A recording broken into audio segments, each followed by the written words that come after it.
Bayangkan sebuah candi berusia lebih dari 1000 tahun, berdiri megah di puncak tebing, dikelilingi hutan tropis yang tenang.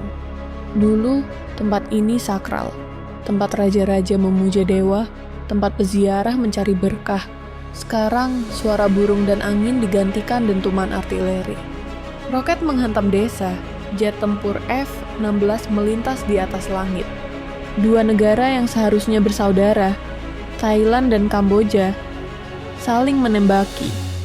Bukan hanya demi sepotong tanah, tapi demi harga diri, dan mungkin demi kekuatan yang jauh lebih besar di balik layar. Apakah ini hanya konflik lokal? Atau proxy war pertama di Asia Tenggara tahun 2025? Konflik ini berakar dari Candi Preah-Vihear, sebuah kuil Hindu abad ke-9 yang didedikasikan untuk Dewa Siwa. Candi ini berada di puncak pegunungan di perbatasan Kamboja Thailand.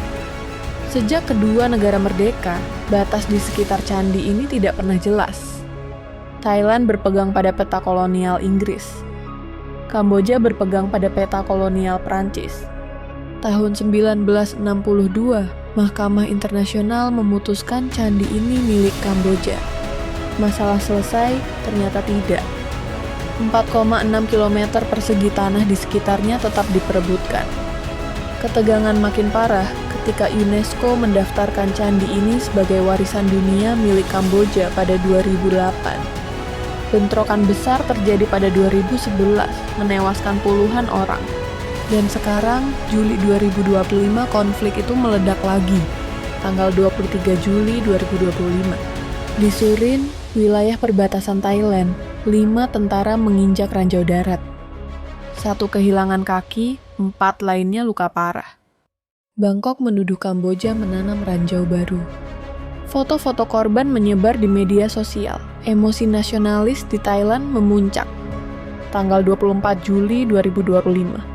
Thailand membalas. Drone diterbangkan untuk survei ditembak jatuh oleh Kamboja.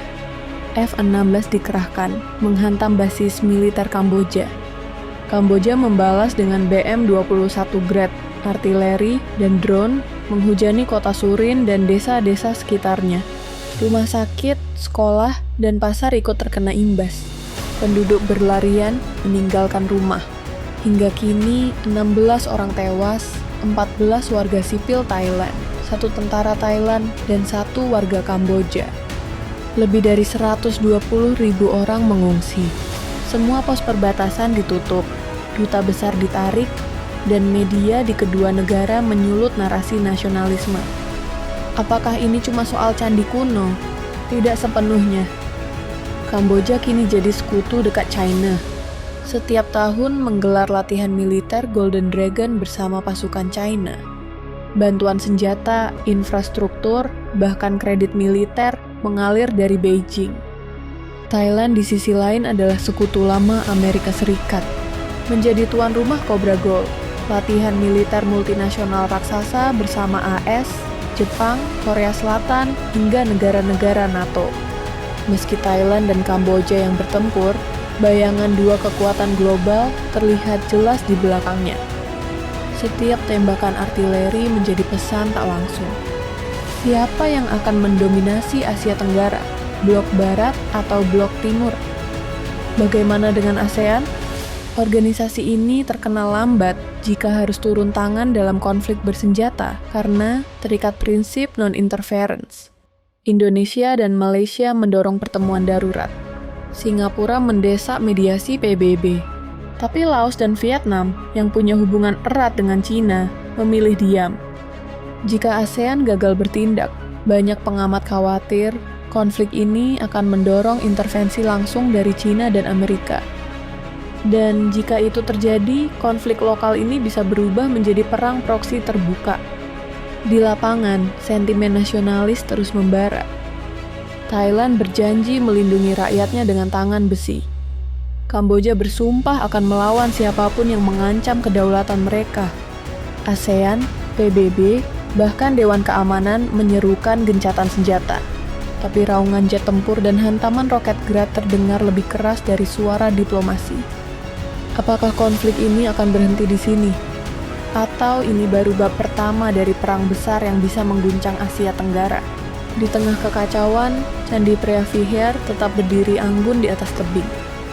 Ia telah melihat kerajaan bangkit dan runtuh, kolonialisme datang dan pergi. Tapi sekarang, ia jadi saksi dari sesuatu yang lebih berbahaya. Ambisi dua negara kecil, yang terperangkap dalam permainan dua kekuatan raksasa dunia.